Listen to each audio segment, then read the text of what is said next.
बतखरी के एस्ट्रो चौक में आपका स्वागत है। मैं अभिषेक और मेरे साथ हैं पंडित जी वीरेश शुक्ला जी। तो आज हम बात करने वाले हैं पितृ अमावस्या के बारे में। पंडित जी सबसे पहले आपका बहुत बहुत धन्यवाद आने के लिए। धन्यवाद जी। तो ये पितृ अमावस्या क्या है पंडित जी?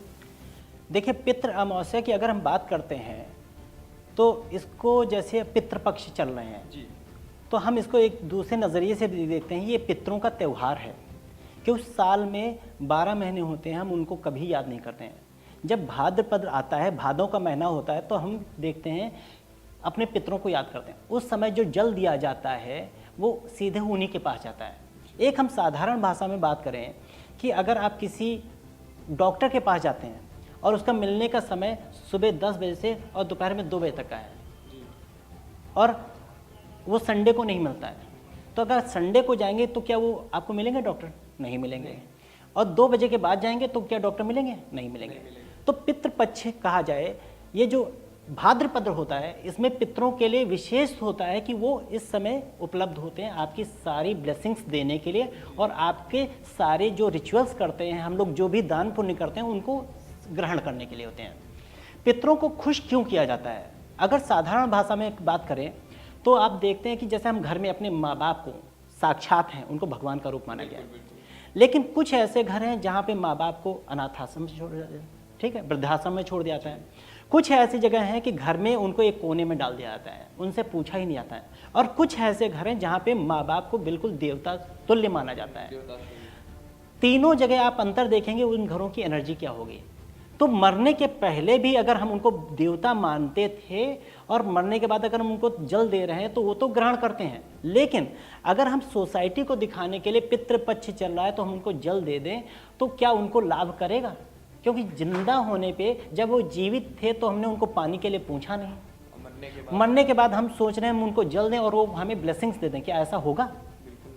अब हम बात करते हैं पितृ अमावस्या। क्यों? पितृपक्ष तो निकल चुका है। पितृ अमावस्या उनके लिए होती है जो पितृपक्ष में नहीं कर पाए हैं, वो उनके लिए लास्ट अटेम्प्ट है कि जब हम पितरों को विदा करते हैं तो इसको पितृ अमावस्या बोलते हैं। पितृ अमावस्या के बाद आपकी नवरात्रि चालू हो जाती है। पितृ अमावस्या कब है पंडित जी? पितृ अमावस्या 2 तारीख को पड़ रही है, 2 2 अक्टूबर को पड़ रही है। ये जो पितृ अमावस्या है इसमें आपका सूर्य ग्रहण भी लग रहा है, लेकिन वो सूर्य ग्रहण इंडिया में नहीं है, क्योंकि 2 तारीख की मध्य रात्रि में सूर्य ग्रहण समाप्त हो जाएगा, वो अन्य कंट्रीज में है, तो यहाँ पे इसका सूतक भी माना नहीं जाएगा। साथ ही साथ में कहा जाए अगर पितृ अमावस्या के दिन जो भी रिचुअल्स करते हैं, या कहा जाए जो भी हम श्राद्ध करते हैं या किसी ब्राह्मण को बुला के खिलाते हैं, तो उसका पूरा पूरा फल मिलेगा। सबसे अच्छी बात यह है कि हम आपको बताएं कि जब लोग कुछ कमा के लाते हैं, हम आपसे पूछें आपकी क्या इनकम है, आप गोलमाल जवाब दे दोगे। लेकिन हम पूछें क्या क्या तकलीफें हैं, आप तुरंत बताओगे मुझे ये तकलीफें हैं। या आप दान, अगर 10 रुपए का दान करके आते हो तो 10 जगह बताते हो मैंने ये दान किया है। तो दान हमेशा गुप्त होना चाहिए। आप श्राद्ध में जब किसी ब्राह्मण को बुला रहे हैं तो उसको हृदय से करिए और गुप्त दान करिए, लोगों को बताने की जरूरत नहीं है, क्योंकि दान जो होता है गुप्त होता है, वो कई गुना आपको फल देता है। तो अगर पितृ अमावस्या पे आपको क्या करना चाहिए, इस पे हम आ जाते हैं। अच्छा, श्राद्ध का अभी आपने नाम लिया, तो कुछ लोग मतलब पितृपक्ष में कौवे का भी खिलाते हैं। कौवे का इसमें क्या रोल है, काले कौवे का? आपने बहुत अच्छा प्रश्न किया। इसके लिए हम आपको बताएंगे, कौवा एक ऐसा प्राणी है जो हर युग में रहा है। अच्छा। चाहे द्वापर हो, चाहे त्रेता हो, चाहे सतयुग हो, चाहे कलयुग हो। कौवे की अगर हम बात करते हैं, कौवे का संग ऐसे होता है कि हर युग में, जैसे काग भुसुंडी का आपने नाम सुना होगा, हर काल में वो पाए जाते हैं। तो अगर हम बात करते हैं, आपने देखा होगा कि कहीं ना कहीं किसी पेड़, पीपल का पेड़ हो गया, बरगद का पेड़ हो गया, ऐसी जगह निकल आता है जहाँ पे उसकी उत्पत्ति का कहीं वो नहीं होता, किसी दीवार में निकल आता है, कहीं कैसे निकल आता है। तो कौवे का अगर कहा जाए रोल ये होता है कि पितृपक्ष में जब हम कौवे को देते हैं कुछ भी खाना, तो कौवे का उस समय प्रजनन काल चल रहा होता है, भादो मास में। तो कौवे के लिए कोई विशेष व्यवस्था नहीं बनाई गई, 12 मासी हम लोग नहीं देते हैं, केवल पितृपक्ष है। वो हमारे पूर्वज हैं, हाँ, खाना खा रहे हैं। तो कौवों के द्वारा जो हम खिलाते हैं, 5 लोगों को अनाज निकाला जाता है, एक कुत्ते को, गाय को, कौवे को, और चींटी जो होती हैं, क्या कहते हैं, जीव होते हैं उनको, और एक अग्नि को निकाला जाता है। तो अगर हम कौवों की बात करें तो कौवों का भाद्रपद में कहा जाए प्रजनन काल होता है। तो कौवे आपने देखा होगा पीपल के पेड़ पे बैठते हैं, बरगद के पेड़ पे बैठते हैं, उनका फल जो ग्रहण करते हैं, जो वो जब जठराग्नि के द्वारा उनका पाचन क्रिया होती है, तो जब मल द्वार के द्वारा वो मल त्याग करते हैं तो उसमें छोटे छोटे बीज होते हैं। ये प्रकृति का नेचर ऐसा है कि उन बीजों के द्वारा बरगद के और पीपल के पेड़ निकलते हैं, इसीलिए आपने देखा होगा ये पेड़ कहीं भी निकल आते हैं। षष्ठ में एक चीज़ और है, आपने देखा होगा कि ऑक्सीजन का सबसे ज़्यादा जो है उत्सर्जन ये पीपल और ऑक्सीजन ये बरगद ही करते हैं। अब बात आ जाती है कौवों का इसमें रोल क्या है। ये काल होता है प्रजनन के लिए, तो जब हम कौवों को खीर पूरी देते हैं तो उनको पौष्टिक आहार मिलता है। उस काल में जो कौवों के बच्चे होते हैं उनको वो पौष्टिक आहार मिलता है। जब वो बड़े हो जाते हैं तो अपने आप वो सारी चीज़ें प्राप्त करने लगते हैं। लेकिन हम साल के 12 महीने ये चीज़ें नहीं करते हैं। अगर हम साल के 12 महीने कीट और कौवों को खाना दें तो हमारे जीवन में कभी भी कोई तकलीफ ही ना हो। ये है पितृपक्ष में हम लोग ये काम करते हैं, पितृपक्ष में करते हैं। अच्छा, पितृपक्ष में लोग पितृदोष की बात करते हैं, क्या पितृदोष सबको होता है? देखिए, जाने अनजाने में कहा जाए पितृदोष सबको होता है, लेकिन कुंडली में कुछ ऐसे होती हैं सिचुएशन, जब भाव होते हैं जहाँ पे शनि का और केतु का जब युद्ध होती है तब ऐसा हो जाता है। लेकिन पितरों का दोष कैसे माना जाता है? हमारे नाना नानी या दादा दादी, 3 पीढ़ियाँ, पिताजी, नाना नानी, दादा दादी, उनके अगर वो कहीं से असंतुष्ट होके गए तो वो पितृदोष माना ही जाएगा। और घोर कलयुग चल रहा है, कोई ऐसा परिवार नहीं पाएंगे जहाँ पे ऐसी सिचुएशन ना हो कि माँ बाप या उनके माँ बाप तृप्त होके ही गए हों। तो कहा जाए कि कहीं ना कहीं पितृदोष तो सब में होता है, लेकिन उसको शांत करने के लिए ईश्वर हमें एक मौका देता है जो भाद्रपद में होता है, जिसमें हम अपने पितरों को शांत कर सकते हैं। जी। और ये पितृपक्ष में जो अमावस्या आ रही है, हाँ, तो उसमें हमें क्या क्या उपाय करने चाहिए पितरों को खुश करने के लिए? सबसे पहले एक ये उपाय कर सकते हैं कि आपको एक दिन पहले ब्राह्मण को आमंत्रित करें भोज पे, उनके लिए विशेष अन्न की व्यवस्था करें, इच्छा अनुसार, श्रद्धा अनुसार आप उनको दान पुण्य दें, दक्षिणा दें और उनको संतुष्ट करके भेजें। अगर कोई ऐसा ब्राह्मण अचानक आपके घर पे आ जाता है जिसको आपने आमंत्रित नहीं किया, उसको भी तृप्त करना चाहिए। साथ ही साथ में आपको 5 जगह अनाज निकालना चाहिए। एक हो गया कुत्ते के लिए, दूसरा कौवे के लिए, तीसरा ब्राह्मण हो गया, चौथा आपका हो गया कीट के लिए और 5वां आप मछली वगैरह को दे सकते हैं। तो आपको वो अनाज जो निकालते हैं, तो ये जो काल होता है इसमें आप जो भी देंगे वो सीधे पितरों को जाता है, वो पितरों को तृप्त करता है। पितृ खुश कैसे होते हैं? मतलब जो पितृपक्ष चलता है उसमें जब श्राद्ध का वो सब आता है तो उनकी मनपसंद चीज़ें बनाई जाती हैं उनको खुश करने के लिए, क्या ये सब जरूरी होता है? देखिए, 2 चीज़ें हैं। हम पितृपक्ष में, क्योंकि हमने जैसा आपको बताया कि इस समय आप मिलेंगे, जैसे मंगलवार है हनुमान जी का दिन, बुधवार है गणेश जी का दिन, तो सबके एक दिन होते हैं। अगर हम उस दिन जाते हैं तो वहाँ पे भगवान अवेलेबल होते हैं। अभी नवरात्रि आ रही, 9 दिन माताओं का पूरा वास होगा, तो हम कुछ भी कहेंगे तो हमारी बात सुनने के लिए हमेशा तत्पर हैं और वो हमें ब्लेसिंग्स देंगे। तो सेम कहा जाए पितृपक्ष में या जो हम श्राद्ध करते हैं तो उसका फल पूरा जाता है। वो पितृ हमारे आसपास में रहते हैं, उसका पूरा फल मिलता है। इसमें हम छोटे छोटे रिचुअल्स भी करते हैं। अगर कोई ज़रूरी नहीं, हम आपको आज वो बात बताने जा रहे हैं जिसमें कोई पैसा खर्च ही नहीं होगा, फ्री में आप पितृदोष से मुक्त हो सकते हैं। वो कैसे होंगे? आपके घर में जहाँ पे पानी रखा जाता है, पानी का स्थान जहाँ पे मटका है या कंटेनर वगैरह रखते हैं, वहाँ पे आप एक दिया जला दीजिए और वहाँ पे कुछ चावल के दाने छोड़ दीजिए।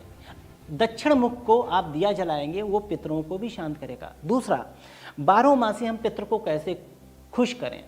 आप जब भी शिव मंदिर जाते हैं, शिवालय जाते हैं, वहाँ पे आप जो भी सामग्री अर्पित करना चाहे करिए, लेकिन चुटकी भर तिल आप उन पे चढ़ाइए शिव जी पे। और साथ ही साथ में एक गलती बिल्कुल ना करें। लोग जो कर जाते हैं कि आप जब सामग्री चढ़ाते हैं और शिव जी का अर्घा जो होता है, जो जलधारी होती है, उसको साफ नहीं करते हैं। ये आपका कर्तव्य बनता है कि आप सुनिश्चित करके जाएं कि जो हम जल चढ़ा रहे हैं, जो सामग्री चला रहे हैं, वो जलधारी बिल्कुल स्वच्छ होनी चाहिए। पीछे आपके आगे जो आएगा उसको भी यही करना होगा, लेकिन वो क्या करेगा नहीं मतलब, या पीछे वाले ने क्या किया नहीं मतलब। हमें ये जरूर करना चाहिए कि हम जहाँ पे शिव जी को अर्पित कर रहे हैं वो जलधारी वगैरह पूरी स्वच्छ होनी चाहिए।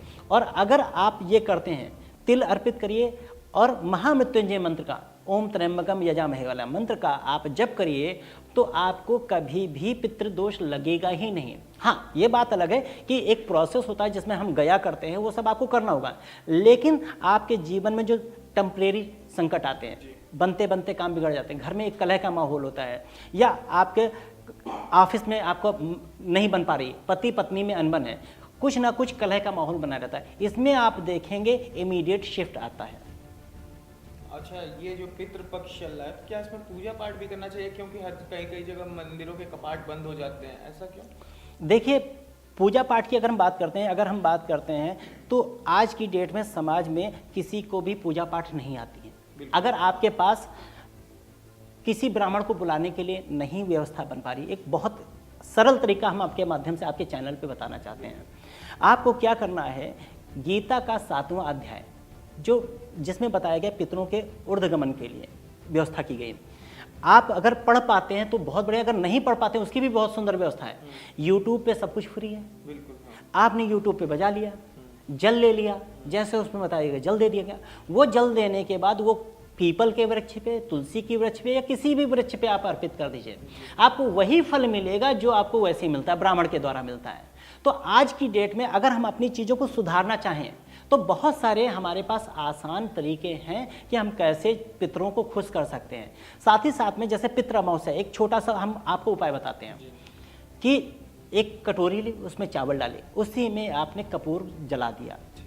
कपूर जलाने के बाद जो चावल होंगे वो आप किसी वृक्ष के नीचे उनको छोड़ दीजिए और आप देखिए आपके पितृ शांत हो जाएंगे। दूसरा उपाय, आपको नमकीन लेनी चाहिए, पापड़ी वगैरह आती है, उसको कौवों के लिए डालना चाहिए। अब हम कौवों का एक बहुत अच्छा आपको लाइव एग्जांपल देता हूँ कि कौवों का हमारे जीवन में कैसे कनेक्शन है, हम इसमें कैसे कौवे हमारे जीवन से साक्षात जुड़े हुए हैं।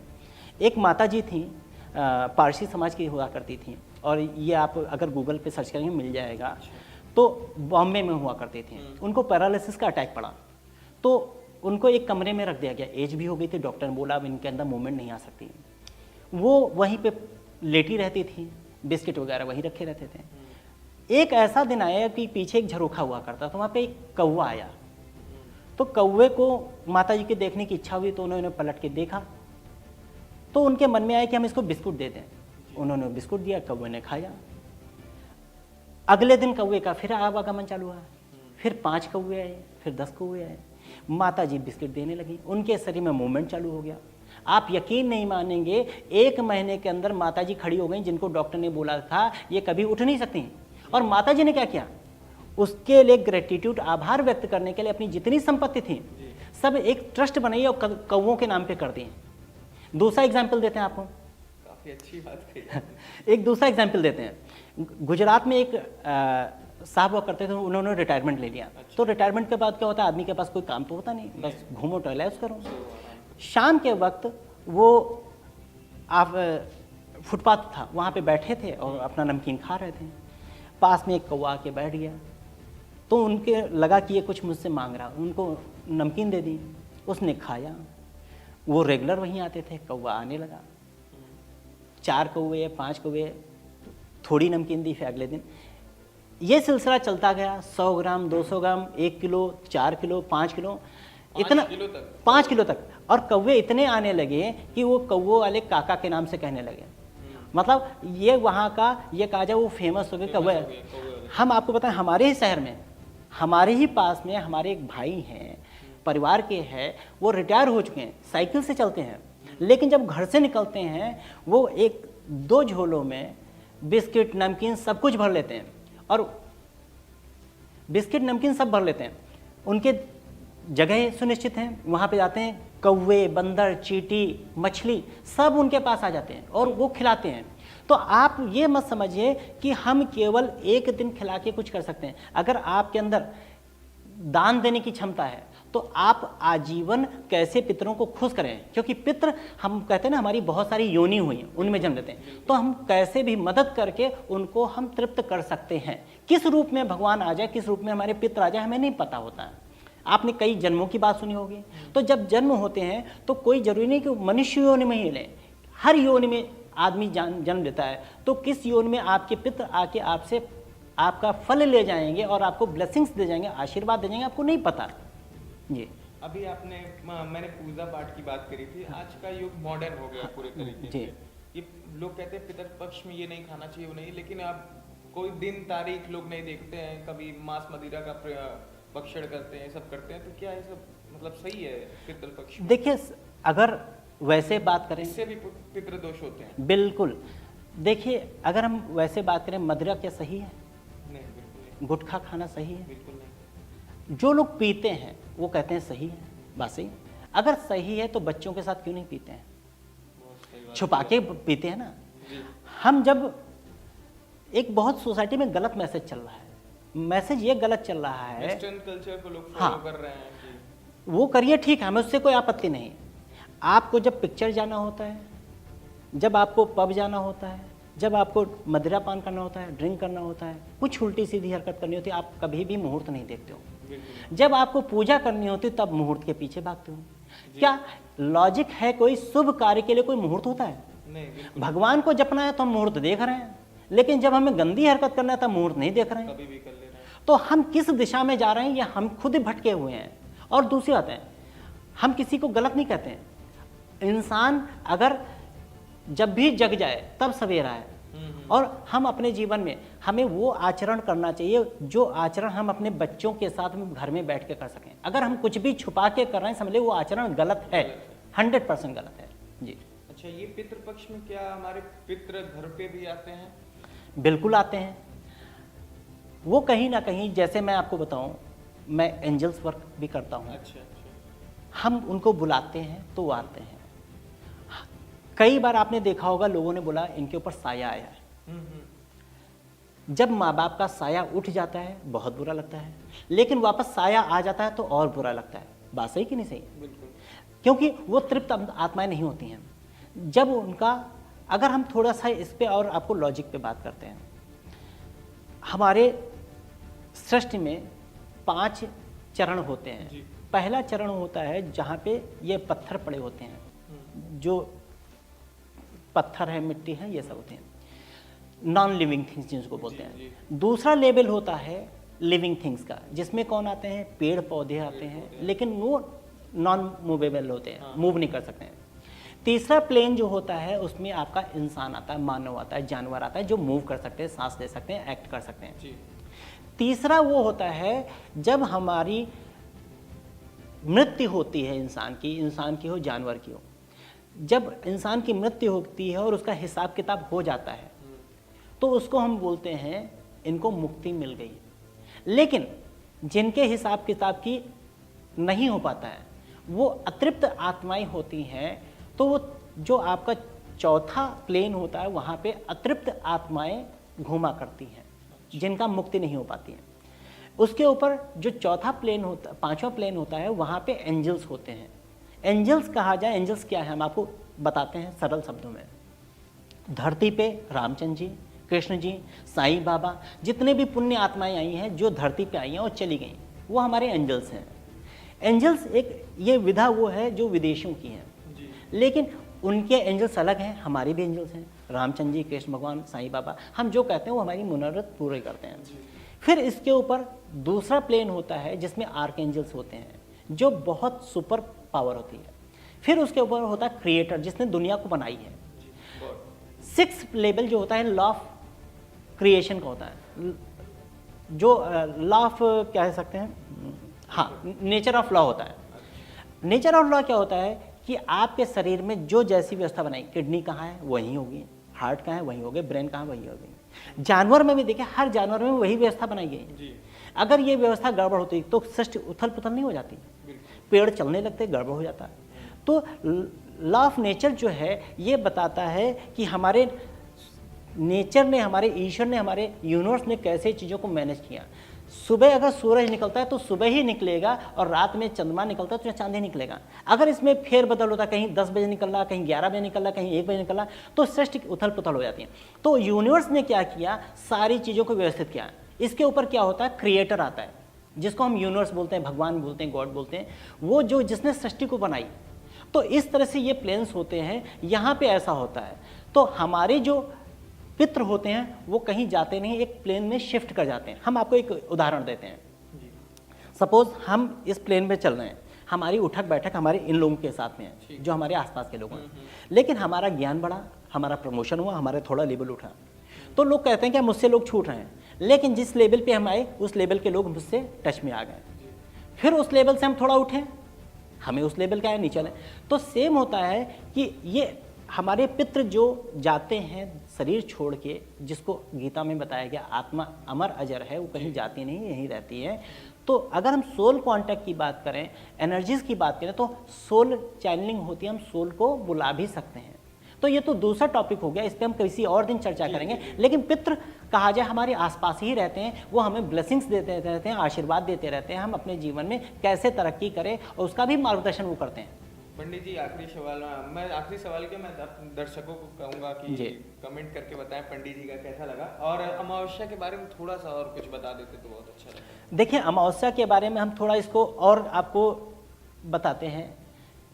जिन कुंडलियों में चंद्रमा पीड़ित होगा जी, आप ये मान चलिए जिनका कहीं से क्रूर ग्रह का संबंध होगा, राहु या केतु का दृष्टि हो या साथ में बैठे हों, किसी भी जगह हों, 3 कुंडलियां होती हैं, लग्न कुंडली, सूर्य कुंडली, चंद्र कुंडली। तो तीनों मेन कुंडली होती हैं। तो चंद्र कुंडली के हिसाब से अगर आपका कहीं से भी चंद्रमा किसी क्रूर ग्रह के साथ में, राहु केतु के साथ में दृष्टिगत है या उसके साथ बैठा है, तो ऐसे लोगों को कहा जाए वो कभी भी कोई त्यौहार सेलिब्रेट नहीं करते। क्यों? उनका ग्रहण योग लगने लगता है। ये मेजर इवेंट्स इसलिए बता रहे हैं कि हर आदमी को ये पता चल जाता है कि मेरी कुंडली में ऐसा ऐसा है, तो वो एनालाइज कर सकते हैं कि हमारी लाइफ में हम कभी त्यौहार नहीं कर पाते हैं, सेलिब्रेट कर पाते हैं। इसका मतलब ये है कि अगर त्यौहार सेलिब्रेट नहीं कर पाते तो महीने में 2 बार फुल मून, नो मून, पूर्णमासी, अमावस्या आता है, तो वो बिना बात के, किसी बात के बगैर हुए वो अपनी लाइफ में उस दिन डिस्कम्फर्ट उनको होगा ही होगा, उनका मन करेगा मुझे अकेला छोड़ दो। अब हम आ जाते हैं अमावस्या पे। अमावस्या पे आप जो भी दान पुण्य करते हो वो आपको डायरेक्ट लगता है। इस दिन हमें दान पुण्य करना चाहिए, ब्राह्मणों को भोज कराना चाहिए, यथानुसार जो हो सके। हम ये नहीं कहेंगे आप किसी, हाँ यथाशक्ति तथा भक्ति, आप किसी से कर्जा लेके करो, लेकिन मन में भाव होने चाहिए। अगर आपके पास 2 रोटी हैं तो भाव से खिलाइए, लेकिन अगर आप पूरे 56 भोग लगा रहे हैं और आप उसको परोसने के लिए नहीं हैं तो आपको फल नहीं मिलेगा। एक उदाहरण और देते हैं। हमारी सोसाइटी में लोग बहुत पैसा कमा रहे हैं लेकिन उनके पास समय नहीं है। हमने कई जजमानों को देखा, कई जातकों को देखा, उन्होंने बोला कि ऐसा किया हमने, वाजपेयी पूड़ी वालों के यहाँ से हमने 51 पैकेट बनवा लिए और मंदिर पे जाके बंटवा दिया। लेकिन जो मंदिर पे बैठा है उसको क्या ऊपर वाले ने वैसे इतना भोजन दे रखा, वो भोजन खाता ही नहीं, वो फेंक देता है। अन्न का अनादर हो रहा है, प्लस आपके भाव नहीं आए, वो तो पैसे का भूखा है। प्लस पितृ क्या होता है, पितृ ब्राह्मणों में होते हैं, जीवों में होते हैं। जिसको जरूरत थी उसको आपने दिया नहीं, आपने अपने टाइम के अकॉर्डिंग मैनेज किया, तो पितृ भी आपको अपने टाइम के अकॉर्डिंग ब्लेसिंग्स देंगे। समझ, जैसी आपकी भावना होगी पितृ वैसा ही आपको फल देंगे।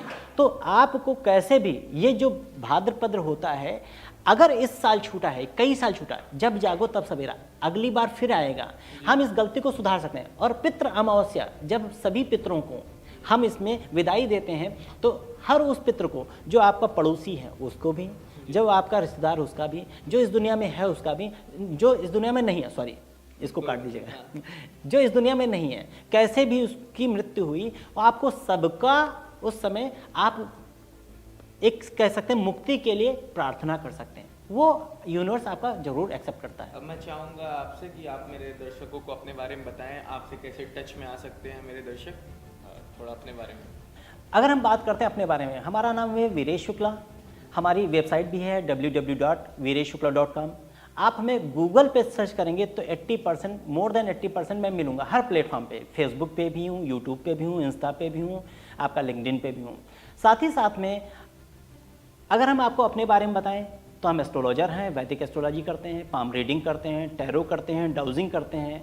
इसके अलावा हम सर्टिफाइड हिप्नोथेरेपिस्ट हैं, पाम एंजल्स वर्क भी करते हैं, हम सोल चैनलिंग भी करते हैं, पास्ट लाइफ रेग्रेशन भी करते हैं, हम लॉ ऑफ अट्रैक्शन भी करते हैं। मेरा मेन पर्पज़ है कि कैसे आपकी बातों को, आपकी समस्याओं को पहले हम उसको रेक्टिफाई करें, फाइंड करें, देन उसका सल्यूशन दें। हम टोटल सल्यूशन पे काम करते हैं और हमारा मकसद रहता है कि हम आपके लाइफ में साइंटिफिक तरीके से हम आपके जीवन में मार्गदर्शन करें।